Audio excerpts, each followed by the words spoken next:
Can Well, I can I appreciate can I you. interject for a second, sir? Is that an OVO T-shirt? This is. I've had this since like Oh God, we're off to a 2016. rough start. Yeah. This is my comfy shirt now. This is my certified lover boy, certified cinephile shirt. Nice.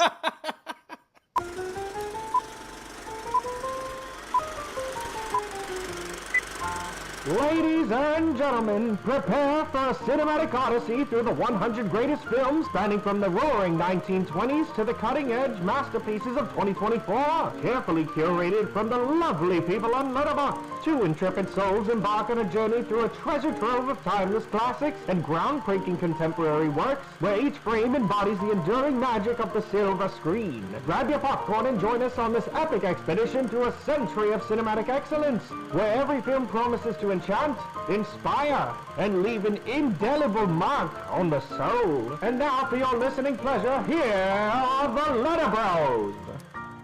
Welcome, everybody, to the newest episode of LetterBros, where we let a wheel decide our fate in what movie we will watch next, based off the top 100 movies on Letterboxd. As always, I am Felix, and I'm joined by my buddy Parker. And for today, we have a very special guest on the pod.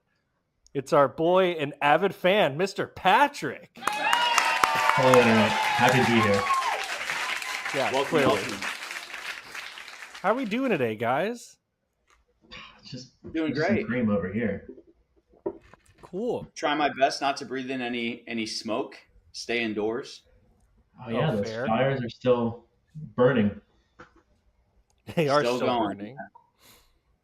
Thankfully, the people out here working on the fires have been insane. Just nonstop helicopters dumping retardant and water down on the fires and everything. So thankfully, as of today, it's looking like it's going to get way better. But yeah, it's been wild. No, Yeah, man. this shit's scary.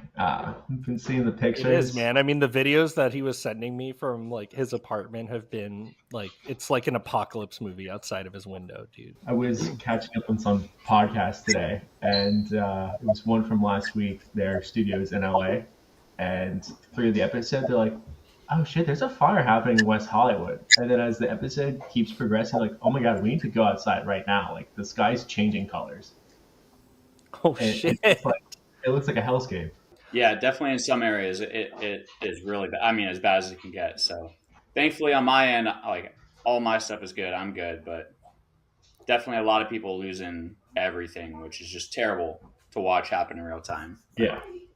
Exactly. Also terrible to watch happen in real time is when you and your war buddy, get lost and you're just looking for food for the people, and you stumble upon, the Ascent, what we're here to talk about today. So as you might have guessed from the title of the episode, or if you caught what we spun in the last episode, we spun The Ascent, released in 1977. It is a Russian World War II drama. Yeah, and I do have a synopsis here, so we'll dive into what it's about a little bit and then just get into our thoughts. Lots to talk about here for sure. But The Ascent is a Soviet war film that's directed by Larissa Shepitko, and it's set during World War II, specifically during the German movement into Russia. This specifically takes place in Belarus. A very snowy landscape, and we're following two partisans by the names of Sotnikov and Rybak as they face a moral and physical struggle for survival, and they come across various obstacles on their way to get food back to their injured party. As they confront the terror of war, they're forced to make some agonizing decisions about loyalty to their country and survival, especially when confronted with the ultimate sacrifice of your life. Like you said, Felix, it came out in 1977. It's based off of a novel by, I'm going to butcher this, Boris Vasilev. I think, as you mentioned, Patrick, did it win Best Picture at the Golden Bear? Is that what it was? Yes. I'm not really sure how the Golden Bear worked or works. I'm not sure if Russia has kept up on their USSR film conventions, but yes, that is true. And then it was also the USSR's submission to the Academy that year for Best Foreign Film, and it did not win because it wasn't even allowed by the Academy because it was a product of the USSR. So yeah, so pretty touchy stuff in terms of who made the film, what the film is about. But I kind of just want to go and dive just a little bit into what the initial thoughts were on the film itself. I actually, if I could jump in, I have a thought that kind of relates to that and how it's not even allowed at the academies. But upon like starting this film, I thought that it was a very unique perspective to have because I mean, growing up in the United States, like the USSR, they are the bad guys, right? Like they're them and the Nazis, and we learn about all of the terrible things that they propagated. But when it comes down to it and you're watching a movie, like at the end of the day, you still find that human nature to connect to. And it's not like I'm sitting there watching The Ascent being like, yeah, I can't wait to watch these communists die, you know? Like you still feel connected with them and you still have the urge to root for them in their given circumstances. So I don't know what y'all thought about that. Yeah, for sure. It right off the bat, like without even introducing the characters, you kind of feel the bleakness of that portion of the war. That whole Eastern German front pushing into Russia was pretty terrible for both sides, and it kind of stopped within like the first 25 minutes. At least for me, it kind of stopped wondering, this is their background, this is the enemy's background, more so like, are these guys going to even survive? Because what the hell is happening out there? Like, they can barely even make it through the snow. And it might be a stereotypical thought, but it's like, they're the Russians, and they're still struggling with these winters. It's a matter of survival, not a matter of who's better with war tactics. Which I still see that, like, the Germans are obviously, like, in some form or another on the winning front in their, like, occupation. They are continuing to just push this Russian front deeper into the woods, and they keep again trying to find ways to survive in these obviously terrible circumstances, these terrible conditions. So to your point, I feel like the Russians in this aspect are just, they're literally looking for just a way to survive, while Germany is continuing to just push and continuing to just occupy these different villages and continuing to also convert other Russians into their police force and essentially labeling them as traitors to their country, which I thought was a very interesting aspect, because when you think of the Nazis, they kind of just go in there and just take over whatever land they can and just kind of kill whoever is in their way.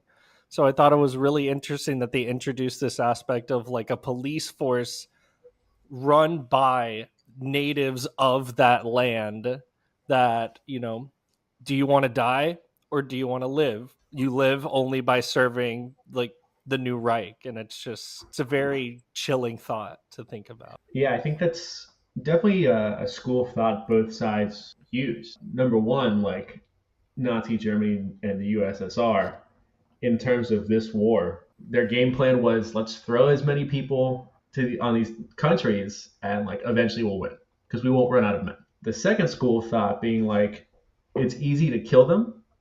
They're going to suffer more if we make them work for us and turn in their own. And you kind of see that at the end of the movie with Ryback, that like he gets to live, he gets that privilege, but then we soon realize that he's not in a living hell. Yeah, and it's not necessarily a life that he might have wanted. In the moment, he's just thinking about wanting to live. But I mean, like the imagery, I want to start off by saying that this movie, even though it's black and white and you could tell that it's running on a limited budget, looks much grander just off of its cinematography alone. Like even the opening shot of this movie with the opening credits is probably one of the most unique ways a movie has opened for me, where like they all come up out of the snow, the title crawl comes, and you're in the action while everybody's names are coming up on the screen.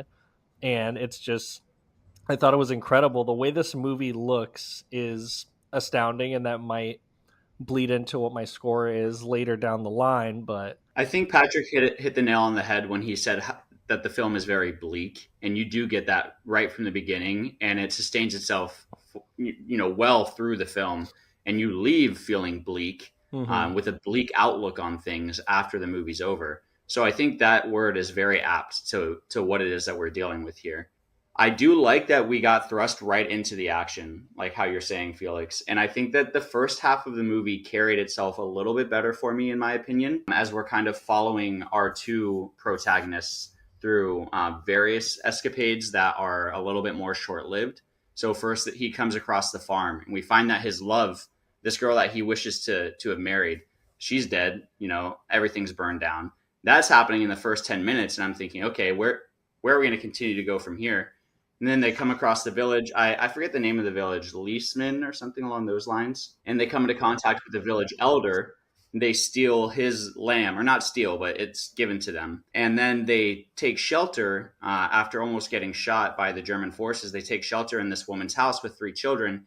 And by the end of it, just everyone that came into their wake ended up facing the consequences. And I think that the movie carries that weight very well. And the weight is added piece by piece throughout the first 2 acts of the film, which I thought was really well done.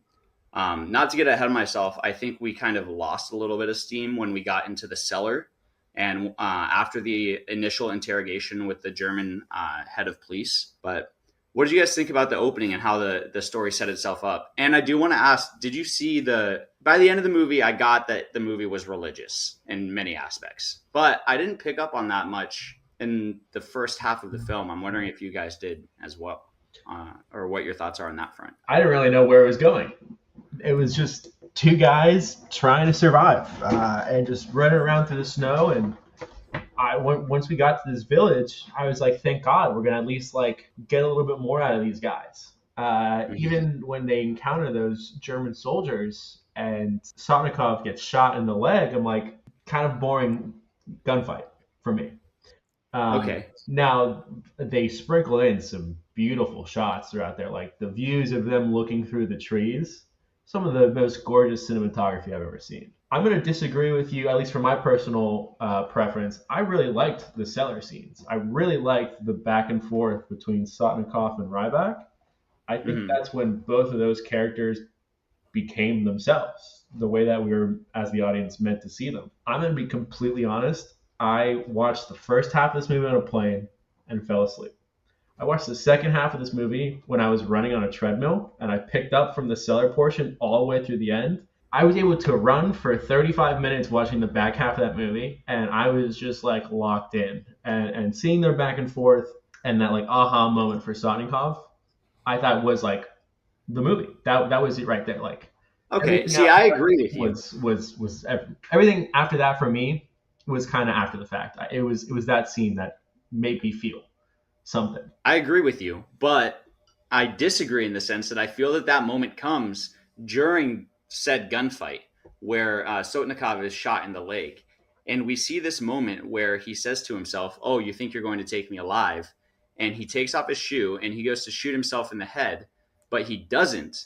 But he still has that essentially come to Jesus moment where at that point on, he was prepared to kill himself, to not be taken alive. So he has stared down death and he's looked it right in the face. And from that point on in the film, Sotnikov is no longer afraid of death. And he lets that drive a lot of the decisions that he makes, especially in the conversation that he has with Ryback in the cellar. Mm-hmm. And I want to give credit to Boris Plotnikov, who plays Sotnikov, because I thought he did an excellent job portraying that, as well to Anatoly Solitsyn, who played Ryback. Probably butchered his name, but both of them I thought gave really great performances. And it's interesting you say that about the cellar scene, Patrick, because I definitely saw that come through. Interesting stuff about the actor who played Sotnikov. He was in his like early 20s, and he delivered an amazing performance. I liked your point about the gun scene because he definitely learns that death means nothing. And I guess if we were going to parallel it to the rest of like the story of Christ, since Sotnikov becomes our Christ figure in this movie, like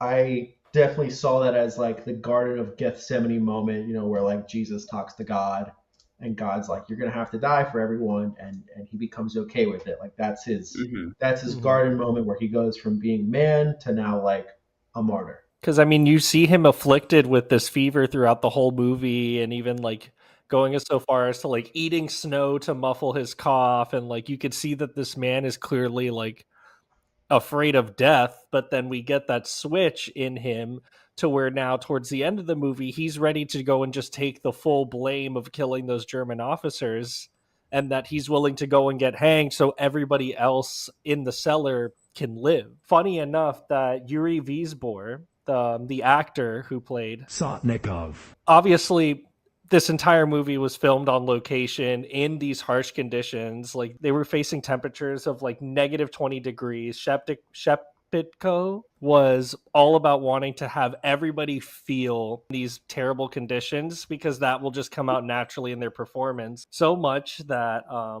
when Wiesbor was shooting one of the scenes in the snow, he refused to wear a scarf to protect himself because he really wanted to feel the cold and rigid atmosphere or the environment. And then when they yelled cut, Sheptiko literally ran out into the snow and put the jacket that she had on and just put it right over him and just said, "Thank you for giving me that performance."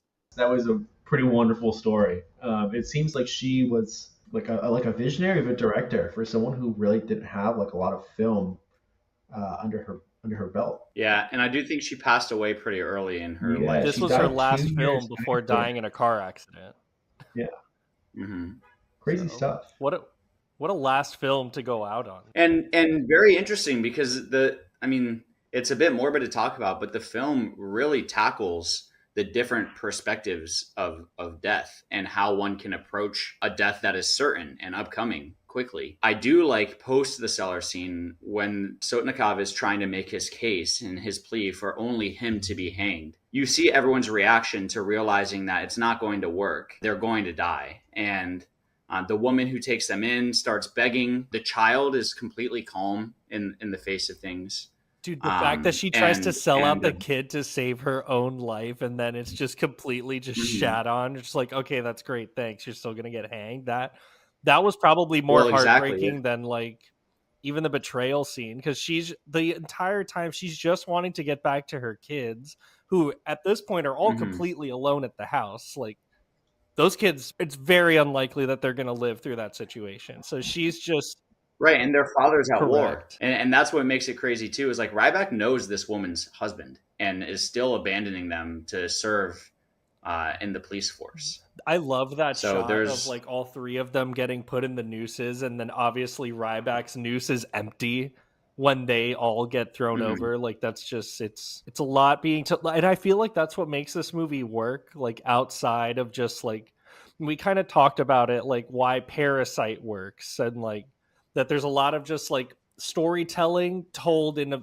very visual medium, and I feel that this movie did that very well. To your point about the lady selling out the kid, I think it just goes to show that like Sotnikov is not just doing it for like the good he sees in that group. It was driving the point that like there was also shitty people in that group, and everyone in that situation is obviously a little bit shitty, but like to go back to the whole Jesus allegory, he's dying not only for the good but for the bad. And I think that also kind of gives him like the peace he needs to confront death, to be that true martyr, that spiritual heroism to save both the good and evil. Yeah, and then Ryback literally in the film is called Judas by this woman who he's passing. So he becomes the sellout essentially and becomes that Judas figure. So at that point, I was like, okay, it's very direct in which she called him. Doesn't Judas also try to kill himself in the Bible after Jesus dies? Judas does kill himself, and I thought that was an interesting difference. Judas goes to like what is now considered, I believe he goes to like what is considered Spain. He goes super far from the Middle East and hangs himself. It would have been easy just to do the same thing to Ryback, but I think in terms of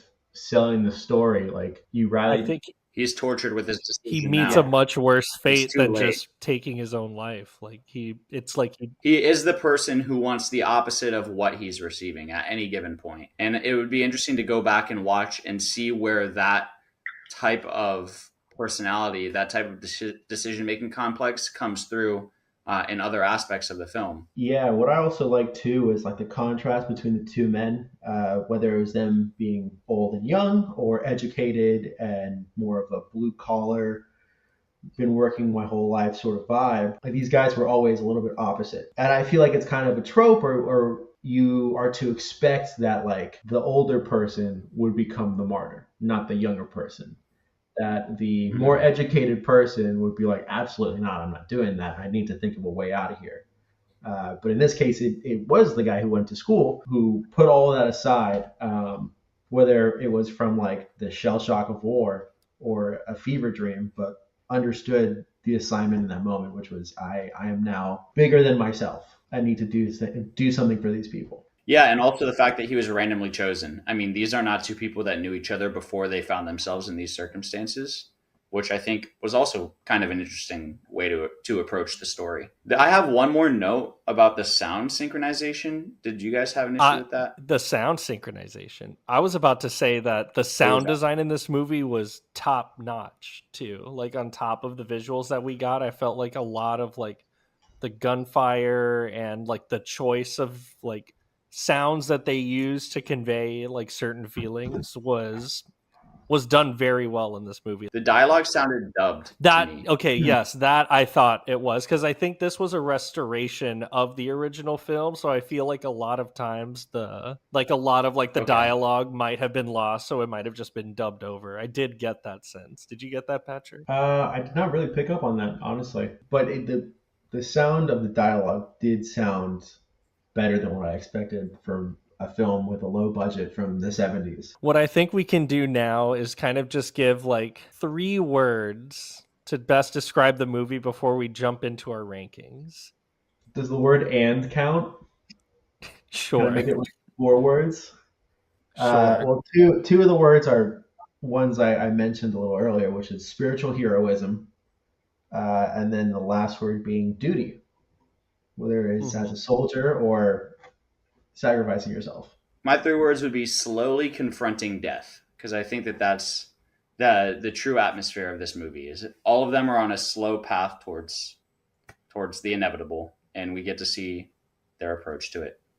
I realize that became more than 3 words. Mine's probably going to become a 3 words too. It's like, and it's kind of silly to think about, but it's like kind of like a war love story because these two, like they start to build like this relationship. Obviously, not like in a platonic kind of way. Like they truly like bond over their shared experience of trying to survive in the wilderness and basically just coming to terms that with the people that they came with, they're never going to see again. So these, like, they're really trying to hold each other up to continue to survive in these conditions. But then obviously the relationship becomes broken with the betrayal towards the end. But I think that weird take is such a great segue into joining our rankings. Yeah, flawless. Yeah, super. It's I took the dive and belly flopped into the pool, but here we are. We got our ranking systems. I've obviously we've added Patrick on here for this episode. I've also went ahead and added the average for what me and Parker will be putting in the list, but also the average for what all 3 of us thought of the film. I thought that would just be a nice addition. So as always, we'll start it with how we always do, just going from left to right for each category and then going towards the bottom. So Patrick will end. Well, welcome to the rating system, Thank you. Patrick. Thank you. I went back and forth a lot with my rankings, I must say. Really marinated on this one. So should I just jump into it? So I'll go ahead and start it off just so that way you kind of see how the flow of it is. And then once we get to you will end enjoyability and rewatchability and then start story. And we'll kind of work like a draft. But yeah, so I'll go ahead and start with enjoyability and rewatchability. I went and gave this an 11 out of 15, whereas, watching it was a very unique experience. Like obviously, like you watch a lot of war movies and you kind of get into that kind of mindset of what a war movie is supposed to be. And especially coming from, like what Patrick said, a unique perspective, or sorry, that was Parker that said that. Yes, it was Parker that said that, where it's coming from a unique perspective. No, I made that face at the 3.6. Sorry. Oh yeah, no, it's okay. That's all of our average. Okay. But seeing it from a unique perspective of coming from the USSR, but really coming from people from the USSR, and kind of seeing that, like, while from the American perspective, they were always seen as this villain, like you see the Red Menace everywhere in American history books, but you truly see them for that. They were also a war-torn people who were also affected by Nazi Germany. So I thought that was an interesting take and made it a unique and somewhat enjoyable. I mean, it was like we've mentioned already, it's very bleak. There's very rarely moments of like fun in this movie, so that's what's kind of deterring me from wanting to really go back and watch it. As opposed to like, Grave of the Fireflies, like I mentioned, I saw like 4 times watching it, but there were Why? things to look on through that. Yeah, I know. There were things to look at that and have some sort of eye candy, whereas this, it's very black and white. It's pretty much all taking place in the snow, and it's just really kind of sad to watch. So that's where I'll leave it at. Parker, what did you think? Yeah, I agree with you. I think in the sense that Grave of the Fireflies is a bleak movie that, like, yeah, I could put that on again. This one, I think I did enjoy my watch of it. Though I mentioned earlier that it would be interesting to go back and rewatch it with certain things in mind. I don't think I'm going to. It's not one that I really feel I would like to revisit, for not just because it's bleak, but it's just one of those one and done stories in my mind, which is okay. Sometimes those are really great movies. But when it comes to enjoyability and rewatchability, I give it a 6 because I think it's enjoyable, but not so enjoyable that I'm really going to, put it on any given night. Patrick? Yeah, I also gave it a 6. I enjoyed it for it being a different take on a war movie. It showed that like war most of the time is about survival and keeping yourself at bay and making sure you're not going insane versus like a shootout like we see in most movies. So I thought I captured that really well. I'm not going to rewatch this movie like ever. I don't know who I would recommend this movie to. This falls under the category of like scaring the host. Like if you show this movie to like a girl at a movie night, you're gonna end up on a list. Like this is just not a movie that you turn on for fun. This is something you're there to study, there to appreciate. Just a random sidebar. So funny enough that you talk about going on a list. So Parker, did you end up watching Seven in IMAX? Oh yeah. So it was funny because list. David Fincher was talking about the re-release in IMAX, and he said anybody that went to go watch the matinee of Seven in IMAX needs to be put on a list. I saw that. He's right. So it's on that same list of hey baby, you want to watch The Ascent? You know who else talking about Seven belongs on a list? It's Kevin Spacey. Anyways, moving on to story now.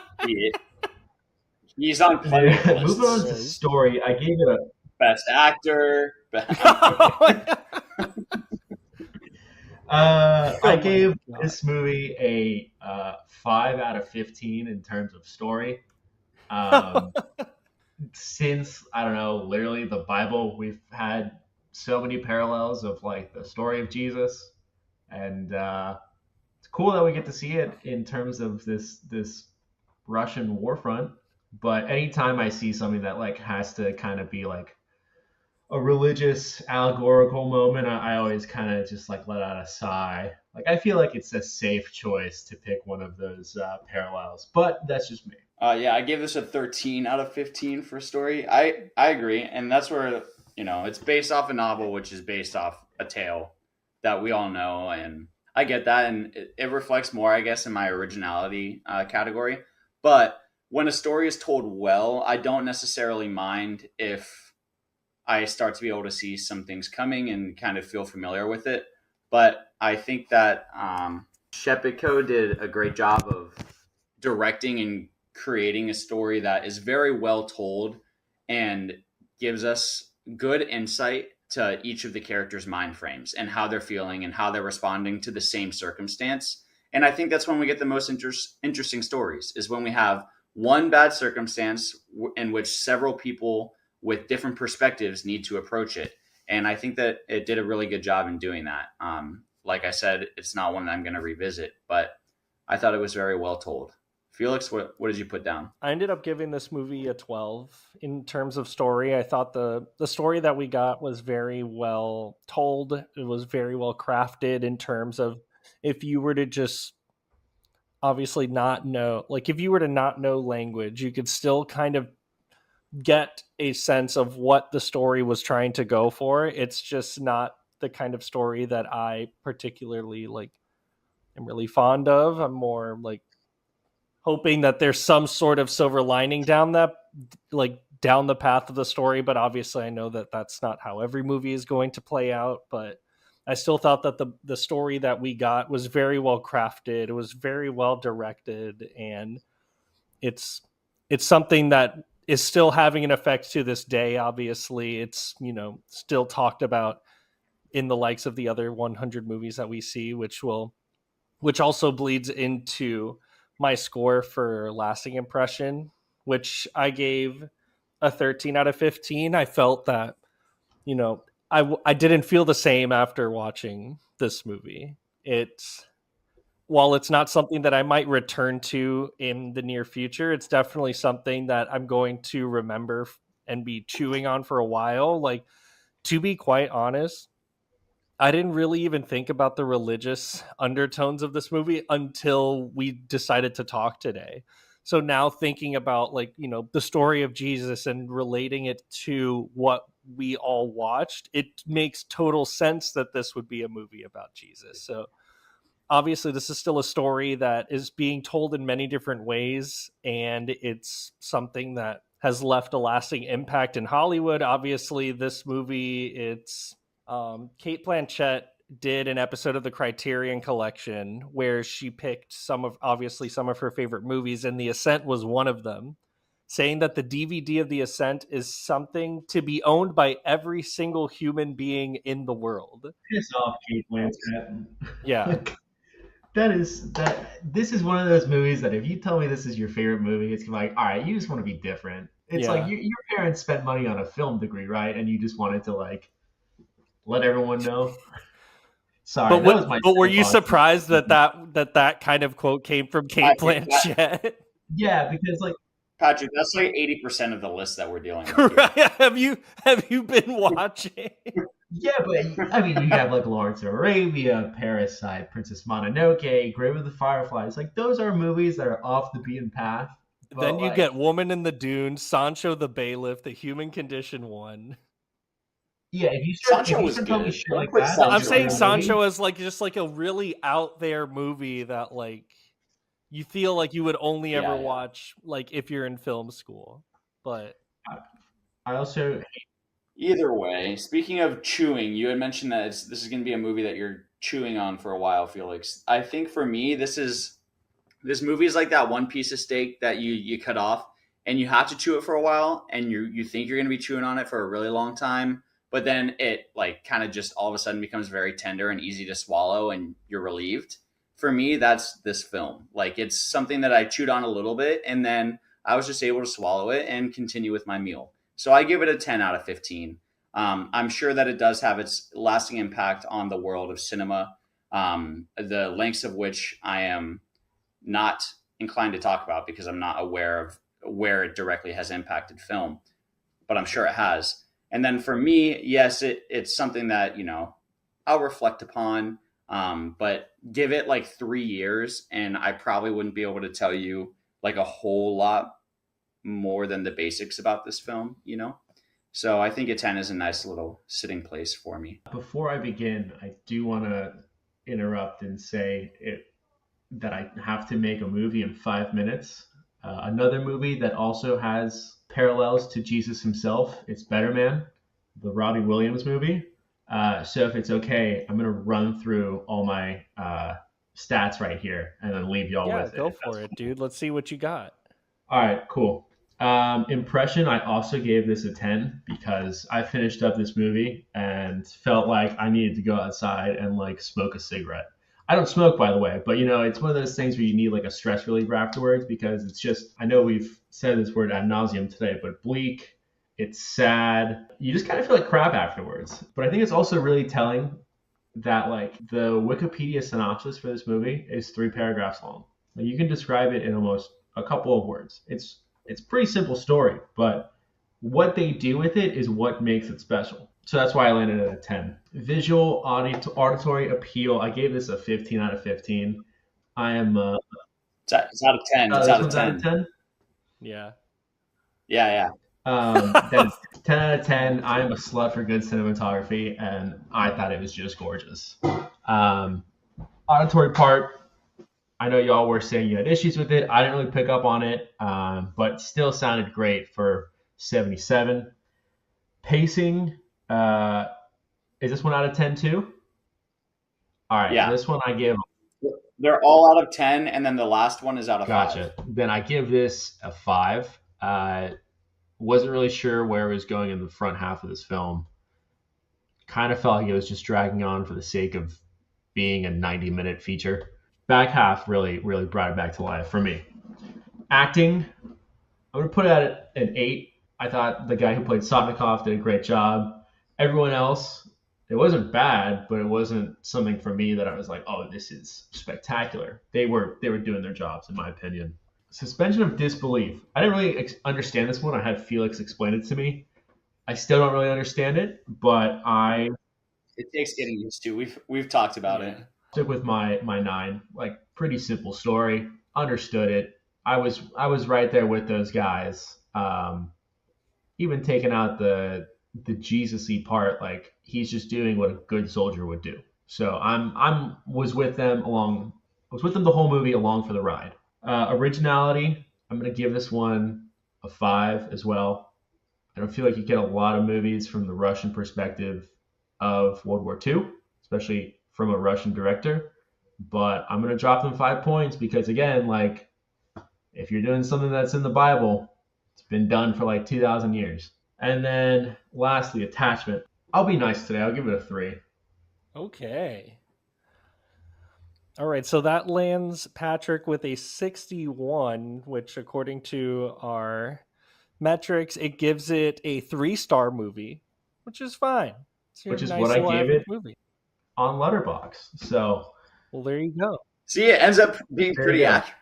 It just allows you to, kind of dissect. So that's awesome. You do. Again, I do have to run. I appreciate it all for letting me jump on tonight. Thanks for this was on. awesome. Absolutely. And I can't wait to go back and listen when y'all drop this to see your takes and where you Maybe we'll get you next time so that way you can actually be here for the spinning of the wheel, which is arguably the best part of the episode. That's the exciting part. Yes, I would love to come back. So anyways, guys, thanks again. Chat soon. Okay, cool. All right, see you guys. All right. Thanks, Patrick. Bye. Yeah. All right, cool. Now that bitch boy's out of here. So then we'll go back to our regularly scheduled program of me and Parker doing this, but it was a lot of fun. I'm glad he came on to experience this. Yeah, definitely. It's a nice, obviously it's another brain cell to add to the conversation. So it's nice. We need those. Yeah, we do. And he disagreed with you. Which is great. That's good. It is really good. Maybe I'm just afraid. But going into visual and auditory appeal, I semi agreed with Patrick, but I went and gave this a 9 because, I mean, while the movie again looks stunning, is very beautiful to look at, we also have to take into account the auditory appeal, which, while the sound design is amazing, the music was very much left to be desired. It wasn't something that I was, really picking at and thinking it was the most memorable piece of music that I'd ever heard. Yeah. I thought that there were some good moments. Like, there were some close-ups towards the end on Ryback's face, and the score would really up itself and get, there were some good moments of tension that I think were solely due to how intense the score was getting. So I do give it props there. I did have some issues with the sound, but I won't hold it really against the movie because I'm sure that there was work that needed to be done. But I give it an 8. I think it was really good. I do think that there's 2 points worth of movies that I've seen with more scenes that really make me say, wow, visually, and that just have slightly more impactful scores. But at the end of the day, really good, an 8 out of 10. For pacing, I give it a 7 out of 10. It did mostly keep my attention. It's a pretty compact runtime compared to what we've been watching recently, Felix. So it kept, for the most part, my attention. I do think towards the beginning of the third act, we do hit a little bit of a lull. And while it's still, mostly interesting, it definitely, I felt it there towards the beginning of the third act. So a 7 out of 10 for me. What do you think of the pacing? I gave it a 6 out of 10. Just because there were moments like specifically in the beginning, I was hooked to the survival story that we got. And I mean, to your Mhm. point, I thought that the basement scenes did lull. This is kind of the part of the movie where I was kind of nodding off, literally. To Patrick's point, yes, this is where we really get the true sense of these characters and we start to see the relationships build. Like, I got to see that. I just had to rewind the movie because I was nodding off, but it was in that part of the like it was very exciting in the beginning, lulled in the middle, but then picked back up as soon as they got out of the basement. And so that's where I think that I think the last 20 minutes of the film, after they're all hung, like that also kind of drags. I do think the last 20 minutes were I will felt disagree for with you me. there is I mean I feel like once they're hung like Ryback is left with this guilt of really not having that sense of fulfillment for living. Like I feel that we are sitting there with him in his guilt for those last 20 Yeah. minutes and really feel like and you see him try to take his own life and he's obviously failing to do so and you're seeing how the German soldiers are pretty much treating him like dirt. I honestly thought that like the last 20 minutes of the movie really just set you in with the results of his own actions and it just leaves the movie in a very bleak state that I feel is quite memorable. Like it's really like this is what he did. All his friends are dead. He decided to betray his country. Fuck this guy. And so I thought that was one of the more interesting parts of this film. So I disagree with you, Parker. What'd you give it for the acting? I gave the acting a solid 10 out of 10. Really? Yeah, I honestly, there wasn't, at least in my opinion, I didn't think that there was a weak performance in this movie. Everybody played their parts. Actually, there is one that I have kind of an issue with. One in particular, and it was the head of the Russian police. He kind of was just like there. I don't really see that like he felt like and this could just The be head of like the German him be like I don't know. I couldn't really the German police? what's that? Did you mean the German police? Well, like he's the head of the German police that the Russians are a part of. You get what like the choir teacher, the one who's like interrogating Yeah, yeah. the one that's interrogating Sotnikov and Ryback. Sonic, yes, exactly. I can never get Oh, these okay. fucking names right. I thought it was the best in the whole film. Really? Yeah, that was my favorite performance. I was I was actually like, just about to say that. Sodikov was the best performance in the movie, and that's why I gave Yeah, it a 9. Sotnikov. I thought Sotnikov also had the best performance. It's between him and the police detective, who I want to say is played by Vladimir Goshchikin. Yeah. Vladimir Goshchikin. Well, go ahead. Give Um, me your score and tell me all about it, dude. yeah, I gave it an 8 out of 10. I thought that both the actors for Sotnikov and the police detective did a really great job. Everyone else was good. And there were some moments where I thought that the actor playing Ryback faltered just a little bit, but nothing too crazy. Overall, good score, 8 out of 10. For suspension of disbelief, I give it a 9 out of 10. I think what Patrick said is pretty apt. Like you feel like you're there with them, and there's not really much that is removing you from what's going on. So all around a good job there, in my opinion. A couple of things, but nothing major. And so this is where I think it does deserve that score out of a 10. Like we're in the thick of it throughout the entire movie, and I think it's due in part to them filming on location in these conditions and like really getting like those genuine reactions from the actors. And I'm sure it can bleed into acting, but is it really acting if you are cold as fuck in a movie? Yeah. Oh yeah. Yeah. Oh, okay. Well, then whatever. We'll leave it be. But I mean, like you feel it with them. Like you truly feel like you are in this tundra, like with these characters, and the sound design just leaves you immersed in this world. Like it almost kind of made me think. And obviously, like the sounds in Civil War were like super mega heightened for like the effect of like scaring you with gunshots, but I mean, you could agree, like the sound design there, like it truly immerses you in that environment. And I feel like we got like little glimpses of it here and there in the Ascent. And I feel like it leaves you locked into the movie pretty much the entire time. I know there's a point in the movie where it lulls, but I mean, you're in there with them and you're fully immersed in this experience the entire time. For originality, I gave it a 9. Um, again, we see war stories and like war movies being told, but this was truly like this was my first Soviet Union movie.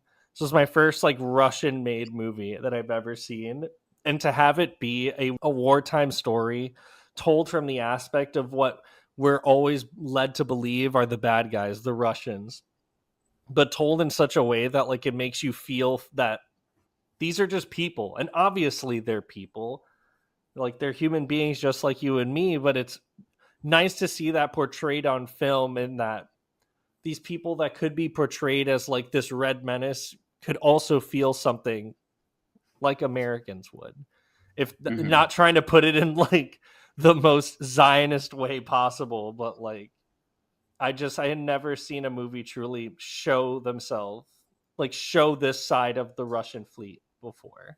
Yeah, I gave it a 7. I didn't think it was anything really crazy out of the box. Yeah. We've kind of talked about it already in terms of the biblical allegory, and it's based off of a novel, and it's a fairly straightforward story. I think that it what it doesn't do is fall into a plethora of cliches that we see span across all nations of cinema. So that's good, worthy of a 7. But for me, it was nothing really on the upper echelons of groundbreaking originality. For me, I gave it a 2 in attachment. And like I said, the attachment is kind of that arbitrary category there. 2 for me just kind of felt right. Slotted in right at a 70. Yeah, I mean, it's a very good movie, and I enjoyed my first watch. And yeah, I think it was a rewarding thing to watch. I'm glad I watched it, and that's kind of the long and short of it, honestly, with this one. I think this movie was very just straight to the point, and I think it's going to find a good spot right in the middle of our list. I think so too. Thank you. Because I also gave it a 2. It's kind of just like in the middle there for me. Like I honestly could have just given this a 1, just to like kind of, if I knew this was going to make a very big difference in the stars rating. But I mean, an 80 or 81, it doesn't really make much of a difference. Yeah, wow. I mean, the 75, it's going to end up on the higher end of the middle of our list, I think. Yeah. And with our all 3 average, it ended up being about a 71. So, but let's see here. 75.5. So tied with Sancho the Bailiff and tied with The Separation. Wow. So, oh my God. Now I got to pull my attachments for. Well, we rated Sancho the Bailiff above A Separation. Right. But now we have to my look attachment for Sancho was a 3. Yeah, I think mine was. Yeah, I know mine was definitely higher than. And I think it was also for A Separation. Yours was so a I 3? think this one's going to end up going between A Separation and Sunset Boulevard. Wow. Sunset Boulevard, relevant again. Well, cool. So this is looking to be. Wait, really? Do we have? Is this going to be our 20th movie? Yeah. Coming up? Oh my God. Yup. That's crazy, dude. But yeah, so we're about to have a top 20. 5th of the way. We are 20% of the way there, but there's only one way to actually get 20%. We got to do it. We got to spin the wheel, baby. So we've left the Ascent in the snowy pits of hell in Siberia or wherever it was. But here we are. We're going to go and spin the wheel. Do you have any final thoughts? Nope. Let's do it. Let's freaking do it, baby. Oh my God. What are we getting? Goodfellas. No way. Oh my God. You thought. Shit always happens to me, dude. It's always just passing right by Dune Part 2, and then it goes to something else. And in this case, it went to Witness for the Prosecution, which at the time of us making this list was number 89, 1957 film. Yes, it's a Billy Wilder film. Oh, really? Let's go. Yeah. All right, I'm excited. All right. All right, so from Billy Wilder, we have Witness for the Prosecution, as I mentioned, 1957 film, currently with an average rating of 4.4 on Letterboxd, and it has since gone up on the top 100 list. It's now ranked at number 84 on the top 250 narrative features. The Letterboxd description that we get is: an ailing, famous barrister agrees to defend a man in a sensational murder trial where his self-possessed wife's unconvincing testimony confuses him. Okay, this sounds interesting. I don't know if this is going to be a comedy. I don't know if this is going to be a drama. I've seen Billy Wilder in both forms, and I must say I prefer him when he is being funny because he does it very, very well. I've already told you The Apartment's one of the funniest movies I think I've ever seen. So hopefully we get it more in the vein of The Apartment and less in the vein of Sunset Boulevard, which, as you mentioned, is relevant once again. Welcome back. Yes. So yeah, that's what I'm hoping for here. If it's in the vein of The Apartment, it's going to be up there for me. I can already feel it. Same here. And I mean, we do have The Apartment on this list. So hopefully this puts some, because we've been getting a lot of repeats. It's either a Bergman or a Japanese film or a Ghibli film. And then you get Star Wars, Parasite, and then fucking The Ascent. So like the little random sprinklings there. So it's nice to get back to some sort of normalcy. And also an American film. Yeah, we haven't. The last American film we got was Empire Strikes Back, right? Yeah. And even then, I would say only 30% or so. We've had maybe 4 English language films, 5. Correct. I mean, Sunset was our first film, an American film, and then we had not counting silent films. Not counting silent films, correct? Because if you really want to go there, then fucking Sherlock Jr. and City Lights are, yes, American films, but that's not our cup of tea really here on this podcast. But that's awesome. I'm excited for it. I do like me some Billy Wilder. So honestly, Parker, it was great to get on the horn. Thanks to Patrick for joining us for a little bit on the podcast. So it's fun. So Parker, as always, where can people find you? Oh God, it's been so long since we recorded. I forgot my Letterboxd handle again. I think you can find me on Letterboxd at Parker_Paget if you so choose. Spoiler alert, and Felix, just to let you know, I'm going to be logging these dang movies as I watch them. Now that we're at least pretty caught up. Because that just threw me off. It got me off my flow of my Letterboxd, trying to save it until the episode came out. Yeah, no worries. I'm probably gonna end up doing the same thing too now. But we'll figure something out later down the line. But you can always find me at Letterboxd at ETZIO911. I've been logging there.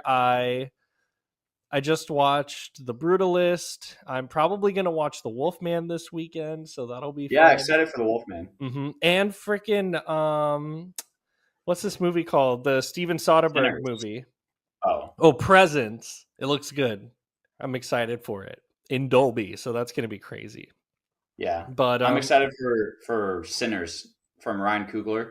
Michael B. Jordan. He's playing brothers. Oh, yeah. I saw the trailer for that. That shit looks dope.